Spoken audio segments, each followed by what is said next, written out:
ఓం శ్రీ కృష్ణ జగద్గురు పరబ్రహ్మణే నమః. ఓం నమో శ్రీ వేదవ్యాసాయ నమః. ఓం శ్రీ సద్గురు పూర్ణానంద స్వామినే నమః. ఓం శుక్లాం భరధరం విష్ణుం శశివర్ణం చతుర్భుజం ప్రసన్నవదనం ధ్యాయేత్ సర్వవిఘ్నోపశాంతయే. ఓం వ్యాసాయ విష్ణురూపాయ వ్యాసరూపాయ విష్ణవే నమో వై బ్రహ్మనిధే వాసిష్ఠాయ నమో నమః. ఓం నారాయణం నమస్కృత్య నరం చైవ నరోత్తమం దేవీం సరస్వతిం వ్యాసం తతో జయముదీరయేత్. శ్రీ భగవద్గీత. అయితే ఒకవేళ ఓ అర్జున, నీవు నాయందే దృష్టిని నిలిపించు, నాయందే నివసింపగలుగుతావు అని బోధించారు. అంతేకాదు, ఒకవేళ నాయందు మనసును నీవు నిలపలేకపోయినట్లయితే అభ్యాసము చేత అలా నిలిపేనట్లుగానే చేసుకో. ఎందుకు అంటే మళ్ళీ అర్జునుడేమని ప్రశ్నిస్తాడు అని భావించాడు పరమాత్మ. అంటే ఒకవేళ మీ యందు మనసును నేను స్థిరంగా నిలపలేదనుకో, అప్పుడు మరి ఏమి చేయమంటారు మహానుభావ అని అడుగుతాడేమో అని ముందస్తుగానే పరమాత్మ ఏమని చెప్తూ ఉన్నాడు అంటే, ఒకవేళ మనసు గనక నా యందు నిలపలేకపోయావనుకో, అభ్యాసము చేత అంటే నీ యొక్క ప్రయత్నాన్ని అయితే వదిలిపెట్టవద్దు. వదలినటువంటి ప్రయత్నమే కదా అభ్యాసము. అలా నిలుపునట్లు చేసుకొని నన్ను పొందడం కోసమే ప్రయత్నించు. కాబట్టి మనసును నిగ్రహించడానికి, భగవంతుని ప్రాప్తింపజేసుకోవడానికి కూడా అభ్యాసము తప్ప మరొక దారి లేదు కదా. అందువలననే కాబోలు దీనికి అభ్యాస యోగము అంటే, ఈ అభ్యాసము దైవంతో కలయిక దాకా కూడా దారి తీస్తుంది అని దానికి ఏ పేరు పెట్టారు అంటే అభ్యాస యోగము. అభ్యాసమే యోగాన్ని కలగజేస్తుంది అని పేరు పెట్టి కర్మయోగమని, భక్తి యోగమని, జ్ఞానయోగమని మొదలైన వానితో సమానమైనటువంటి స్థాయిని, హోదాని కూడా దానికి కల్పించి ఇచ్చారేమో అని కూడా ఈ అభ్యాసానికి అభ్యాస యోగము అని చెప్పబడుతుంది. అంటే దానికి కూడా సమాన స్థాయి ఇచ్చారేమో అనిపిస్తుంది కదా. ఇటువంటి అభ్యాస యోగము అనేటువంటి పదము గీత యొక్క మరి ఈ 8వ అధ్యాయమునందు అంటే అక్షర పరబ్రహ్మ యోగమును నందు అక్షర పరబ్రహ్మాన్ని, అక్షరము అంటే నశింపు లేనటువంటిది, పరబ్రహ్మ స్వరూపము అనేది ఉత్పన్నమే కానప్పుడు నశింపు ఉండదు. అలా నిత్యోదితమైనటువంటి శాశ్వతమైన సత్య నిత్య శాశ్వతమైనటువంటి అక్షర పరబ్రహ్మమును పొందడానికి తదేకమైనటువంటి ధ్యాన రూపమైన తత్ ఏక రూపము. ఏ విధంగా అంటే తదేక అన్నప్పుడు తత్తు సర్వవ్యాపకమైనటువంటి ఏ పరమాత్మ స్వరూపమైతే ఉన్నదో దాని యందు మాత్రమే ఏకాగ్రతతో, అది తప్ప మరొకటి లేదు అని ధ్యానము చేయగలిగినటువంటి రూపం ఏదైతే ఉంటుందో అదే కదా నిరంతరమైన అవిచ్ఛిన్నమైనటువంటి అభ్యాసము. ఆ అభ్యాసమే శరణ్యము, దానినే ప్రతి ఒక్కరము కూడా అనుసరించాలి అని అక్కడ భగవానుడు బోధించి ఉన్నారు. కాబట్టి కర్మయోగమైనప్పటికీ, భక్తి యోగమైనప్పటికీ, ధ్యాన యోగమైన, జ్ఞానయోగమైన ఈ యొక్క అభ్యాస యోగము చేత కలవలేదనుకో, ఇక అభ్యాసము ప్రయత్నము కొనసాగిస్తూ ఉన్నటువంటి ప్రయత్నము వాని యొక్క ఆశించినటువంటి గమ్యస్థానాన్ని చేర్చేటంత వరకు కూడా ఈ అభ్యాసము అనేది ఆపకుండా చేయాలి.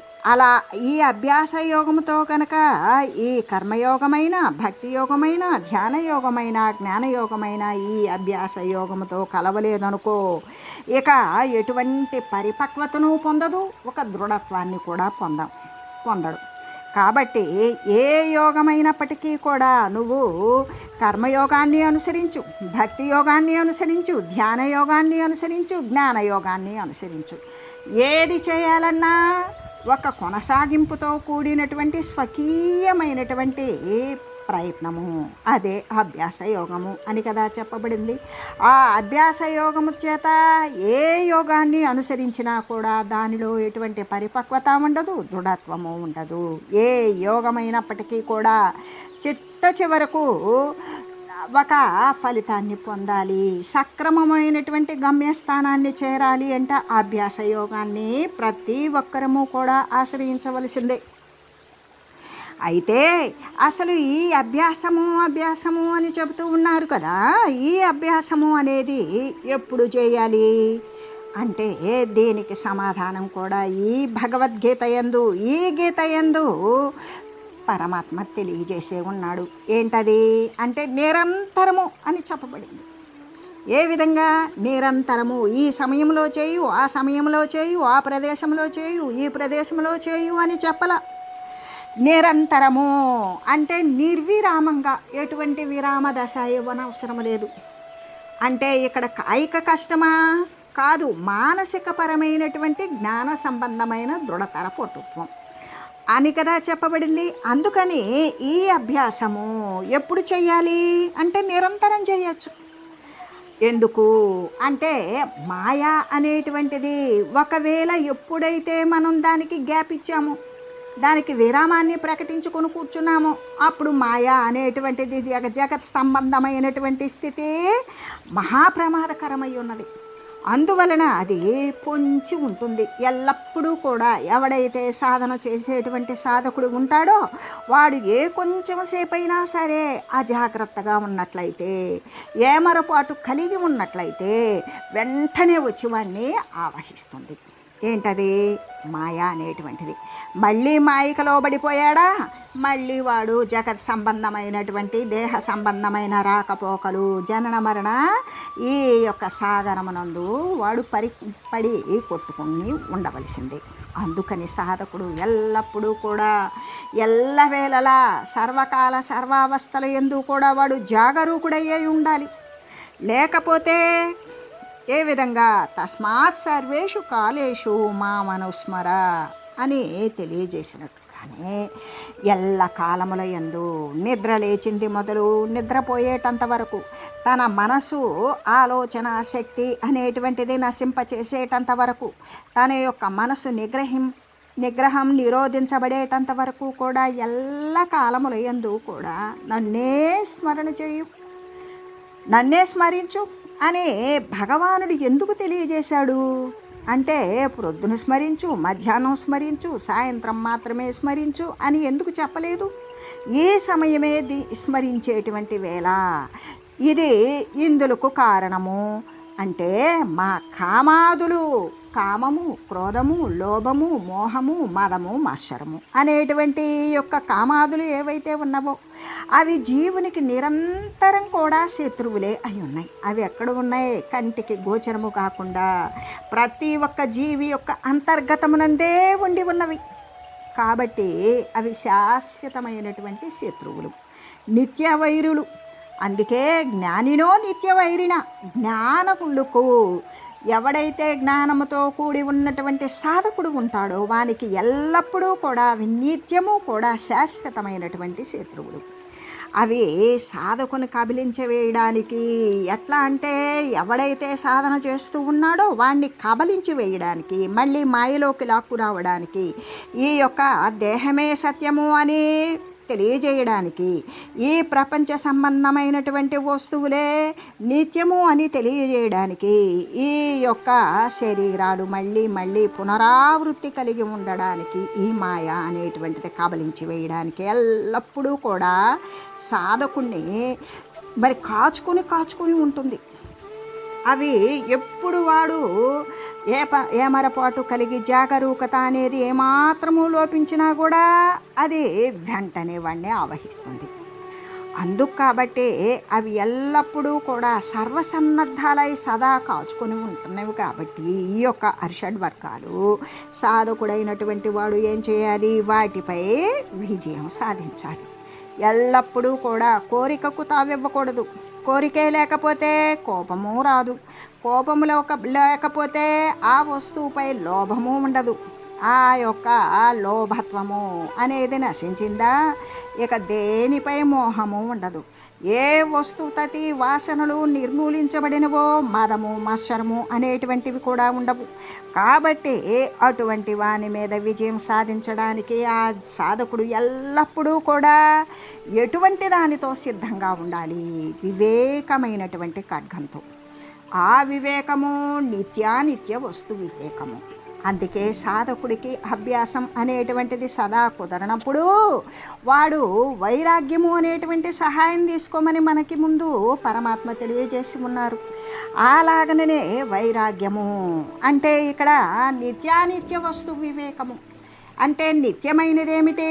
సదా మరి సమానంగా సమస్థితిలో సర్వకాలముల యందు సర్వవ్యాపకంగా సర్వ వస్తు సమన్వితమై సర్వేక సమస్తానికి ఆధారమై ఉన్నటువంటి ఏ పరమాత్మ వస్తువైతే ఉన్నదో అదే ఉత్పత్తి నాశాలు లేకుండా సదా సర్వకాలాల యందు కూడా అది ఆ విధంగా పరిపూర్ణమై నిండి విరాజిల్లుతూ ఉన్నది.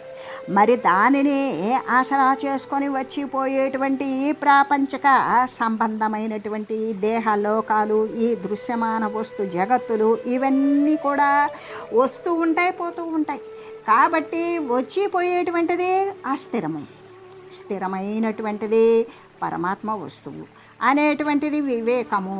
వాడికి ఎవడైతే సాధకుడు ఉన్నాడో వానికి నిత్యమేది అనిత్యమేది, అనిత్యాని శరీరము అంటే ఈ సమస్త చర వస్తువులు అన్నీ కూడా అచర వస్తువులు అన్నీ కూడా ఇవన్నీ ఏది రూపనామ క్రియలతో కూడి ఉపాధి సహితముగా కనబడుతూ పరిచ్ఛిన్న వస్తుతతితో ఉన్నప్పుడు ఈ మార్పులకు లోబడేటప్పుడు హెచ్చు తగ్గుల వ్యత్యాసముతో నిండి ఉన్నప్పుడు ఇదంతా కూడా ఇది అస్థిరమైనటువంటిది.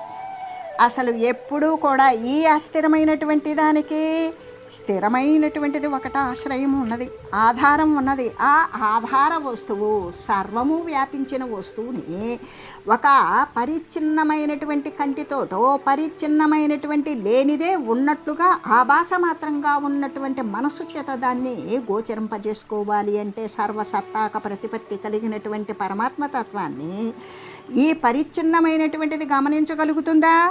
గమనించలేదు. అందుకే ఆ విధంగా సర్వవ్యాపకమైనటువంటి రాకపోకలు లేని సదా సర్వకాలముల యందు కూడా పరివ్యాప్తమై ఉన్నటువంటి పరిపూర్ణమైనటువంటి ఆ పరమాత్మ స్వరూపమే సత్యము అన్నప్పుడు అసత్య వస్తువు ప్రపంచ ఉత్పత్తి.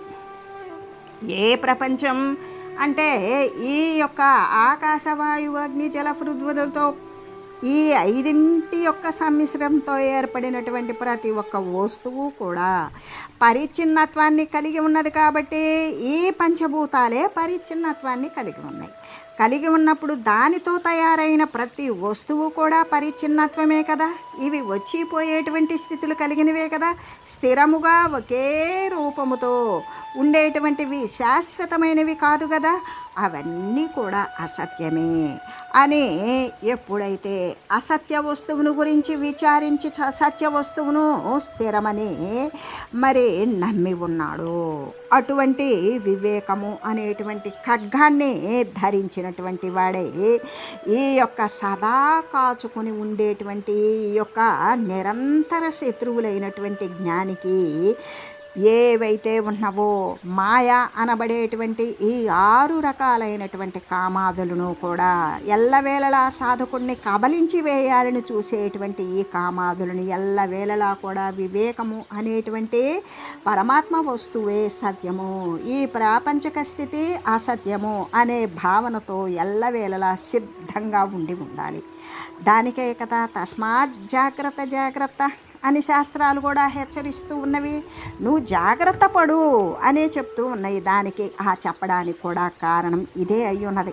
అంటే గీత ఎందైతే సతతము కూడా అంటే ఎల్లప్పుడూ కూడా ఏమని అంటే విరివిగా కనపడుతూ ఉంటుంది. ఏ పదం?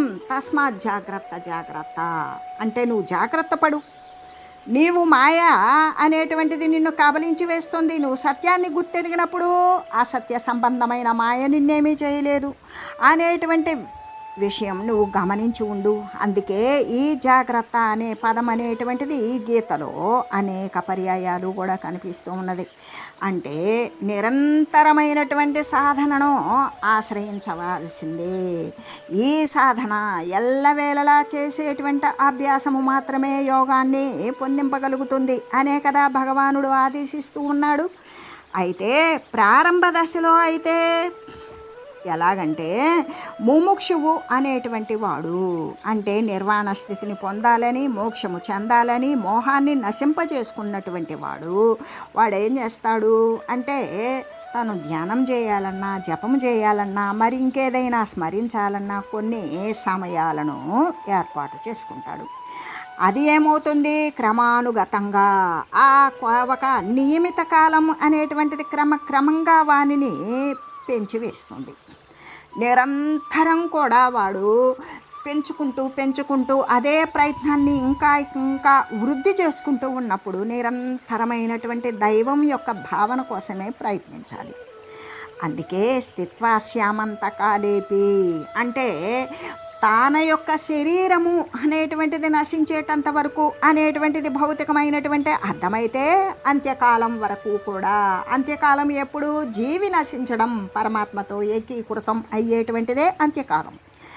ఆ చివరి కాలం వరకు కూడా భగవంతుని యొక్క స్మృతి, ఆ పరమాత్మ యొక్క శాశ్వత స్థిర పదార్థాన్ని గురించి మాత్రము కూడా మరవకూడదని, మరి అటువంటి బ్రాహ్మీ స్థితిని కాపాడుకోవాలి అనే కదా గీతామాత ఆనతి చేస్తూ ఉన్నది ప్రతి ఒక్కరికి. ఎలాగంటే అంతిమ శ్వాస యందు కూడా మాయ మనుజుని మోసగించి వేస్తుంది. చిట్ట చివరి స్థితిలో అంటే శరీరం వదిలిపోయేటప్పుడు కూడా ఒకవేళ వాడు జీవించి ఉన్నంతకాలం దైవభావన యుక్తుడై ఉంటే తప్ప వాడు ఈ ప్రాపంచక సంబంధమైన విషయాలలో మునిగి తేలినవాడే ఇప్పుడెందుకు ఈ వయసులో ఇదంతా కూడా సమోధనాన్ని మరి అందరినీ అభివృద్ధి చేయాలి అనేటువంటి భావనతో కూడుకున్నటువంటి వాడే చిట్ట చివరి స్థితిలో అంటే చిట్ట చివరి స్థితి దాకా ఈ శరీరాలు ఉంటాయి అనేటువంటి ఎవరైనా హామీ ఇచ్చారా? లేదు. ఆ శరీరానికి ఎంత ఆయుర్దాయం అనేటువంటిది తెలుస్తుందా? లేదు. పోనీ అలా కాకపోయినా తనకి శరీరం పతనం అనేటువంటి అవస్థ వచ్చినప్పుడు వాడు జీవన పర్యంతము ఏదైతే ప్రవర్తిల్లుతూ చరిస్తూ ఉన్నాడో దాని ప్రకారమే వానికి అటువంటి ఆలోచన తరంగాలతోనే కూడుకొని ఉంటాడు. కానీ అప్పుడు పరమాత్మ తత్వాన్ని గురించి విచారించాలి అంటే వానికి మనసు ప్రకృతి సంబంధమైనటువంటి విషయాదులకు లోబడిపోయి ఉన్నది కదా. కాబట్టి అంతిమ శ్వాస యందు కూడా అప్పుడు చూసుకుందాంలే అనుకున్నటువంటి వానికైతే చిట్ట చివరి శ్వాస యందు కూడా ఏమని పెద్దవాడు ఎక్కడికి వెళ్ళాడు, చిన్నమ్మాయి ఏం చేస్తుందో, మరి విదేశాలలో ఉన్నటువంటి వాళ్ళు ఏం చేస్తున్నారో, మరి కోడలు ఏం చేస్తుందో, మనవాళ్ళు మనవరాళ్ళు ఏం చేస్తున్నారో, వాడు ఆ వస్తువును ఉపయోగించుకుంటున్నాడా, ఇచ్చినటువంటి ధనాన్ని వ్యర్థం చేసుకుంటున్నాడా అనేటువంటి ఈ ప్రాపంచకమైనటువంటి తన యొక్క దేహ సంబంధమైనటువంటి స్థితిగతులను గురించే విచారిస్తూ ఆ మాయకు లోబడి ఉంటాడు. కాబట్టి ఆ మనుజుణ్ణి ఆ మాయ మోసగించేస్తుంది. కాబట్టి మహనీయులైనటువంటి వారు తమ యొక్క ఆధ్యాత్మిక సాధనల యందు ఎవరైతే మహనీయులు ఉన్నారో ఆ మహనీయులు అంటే మామూలు మనుషులు కాదు. మామూలు మనుషులు అంటే ప్రపంచ స్థాయి మనుషులు. మహనీయులు అంటే మహత్తరమైనటువంటి అధిష్టాన జ్ఞేయ వస్తువును మాత్రమే అంటి ఉన్నటువంటి వాళ్ళే మహనీయులు. అటువంటి మహనీయులు వారి యొక్క ఆధ్యాత్మిక సాధనల యందు వారు చేసేటువంటి ఈ యొక్క పారమార్థికమైనటువంటి సాధనల యందు ఎక్కువ జాగరూకతతో కూడుకొని కడు జాగరూకులై ఎల్లవేళలా కూడా అభ్యాసపరులయ్యే ఉంటారు. వారు చేసేటువంటి పారమార్థికమైనటువంటి ధ్యాన అభ్యాసాదుల యందు వారు ఎటువంటి ఆటంకాలను లెక్క చేయకుండా వారు దాని యందే అభ్యాసపరులయ్యే ఉంటారు. అయితే ఇంకా అసలు మనోనిగ్రహము అనేటువంటిది ఎలా అభ్యసించాలి అంటే మనకి గీతలో 1, 2 అనేటువంటి వాక్యాలను తెలియజేసి ఉంచారు. అవి ఆ పద్ధతి ఏమిటి అంటే ఎప్పుడెప్పుడైతే మనసు చపలంగా ఉండి బయటికి వెళ్ళిపోతుందో అప్పుడప్పుడు దానికి నచ్చ చెప్పాలి. తన మనసుకి నచ్చజెప్పి నెమ్మదిగా లోపలికి తీసుకొని రావాలి. లోపలికి తీసుకొని వచ్చి ఇక్కడ జడప్రాయమైనటువంటి దేహము దేని యొక్క సామీప్యము చేత, దేని యొక్క సన్నిధానము చేత నిలబడి ఉన్నది అంటే ఆత్మ యొక్క సన్నిధానము చేతనే జడప్రాయమైనటువంటి దేహము అనేటువంటిది నిలబడి ఉన్నది. కాబట్టి ఎప్పుడైతే మరి మనసు చపలత్వంగా ఉండి చంచలముగా ఉండి ఎప్పుడు పడితే అప్పుడు ఈ యొక్క ప్రకృతికి లోబడినటువంటి మనసు బయటకు పరిగెత్తుతుందో, సాధకుడైనటువంటి వాడేం చేస్తాడు, వాడు మళ్ళీ ఆ మనసును చక్కగా పొదివి పట్టుకొని లాలిస్తూ లోపలికి అంతర్ముఖం చేస్తూ దానికి నచ్చజెప్పుకొని నెమ్మదిగా పరమాత్మను ఆశ్రయించు, ఆ గమ్యస్థానాన్ని చేరు. నీవు తప్ప ఉద్ధరించేటువంటి వాడు లేడు, నీవు గొప్పవాడవు, నీవు పరమాత్మకు మరో రూపానివి కావు, నీవు పరమాత్మ వస్తువే. కానీ పరమాత్మ వస్తువుని నీవెందుకు వదిలి అస్థిరమైనటువంటి వస్తువుల జోలికి వెళుతూ ఉన్నావు అని నెమ్మదిగా దానిని బుజ్జగించి నచ్చజెప్పి వాటిని ఆ మనసును తీసుకొని వచ్చి ఆత్మయందే స్థాపించాలి. ఏ ఆత్మ అయితే అంతర్బహిర్వ్యాపకంగా సర్వకాల సర్వావస్థల యందు సదా తేజరిల్లుతూ సర్వేక సమస్తాన్ని కూడా ప్రకాశవంతంగా చేస్తూ ఉన్నదో దాని యందు స్థాపించాలి. స్థాపించినంత మాత్రం చేత అది ఉంటుందా? ఉండదు, మళ్ళీ వెళ్ళిపోతుంది, మళ్ళీ తీసుకురావాలి. ఈ విధమైనటువంటిదే అభ్యాసం. పోవడం మనసు యొక్క స్థితి అయితే వాడి యొక్క దృఢ నిశ్చయం ఆ మనసుని లోపలకు పట్టుకొని రావాలి.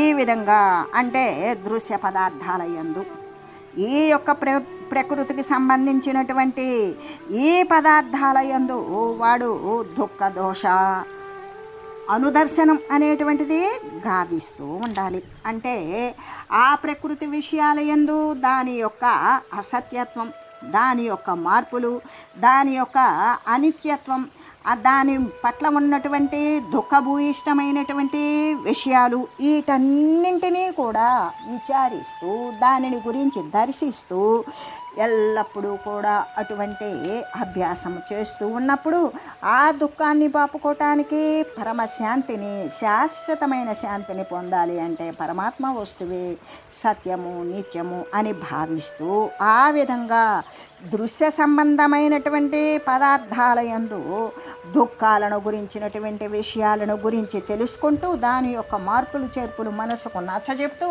అదంతా అసత్యత్వము అని మనసుకు తెలియజేస్తూ ఉండేటువంటి ఏ అభ్యాసం అయితే ఉన్నదో దానినే చేయాలి అని కదా గీతామాత ఇక్కడ మనకి శాసిస్తూ తెలియజేస్తూ ఉన్నది. ఎలాగంటే బాహ్య పదార్థాలు పాంచభౌతికాలని, ఏ విధంగా బాహ్యమైనటువంటి పదార్థాలు పాంచభౌతికాలు అంటే పంచభూతాలతో ఏర్పడినటువంటి వస్తువులు, అవన్నీ కూడా జడములే. అంటే వాటంతటికి వాటికి స్వయం ప్రతిపత్తి లేదు, స్వయంగా చలించేటువంటి సత్తా లేదు. పోనీ లేదు కదా అంటే అవి క్షణికాలే, కొంత సమయం ఉండి మరి కొంత కాలానికి అవి నశించిపోతాయి. మరి అలా వచ్చిపోయేటువంటి అస్థిర రూపవ వస్తువులు అన్నీ కూడా శాశ్వతమైనటువంటి సుఖాలను ఇస్తాయా అంటే ఇవ్వవు. కాబట్టి ఇక్కడ ఇవన్నీ కూడా శాశ్వతమైనటువంటి సుఖప్రదాలు కానే కావు.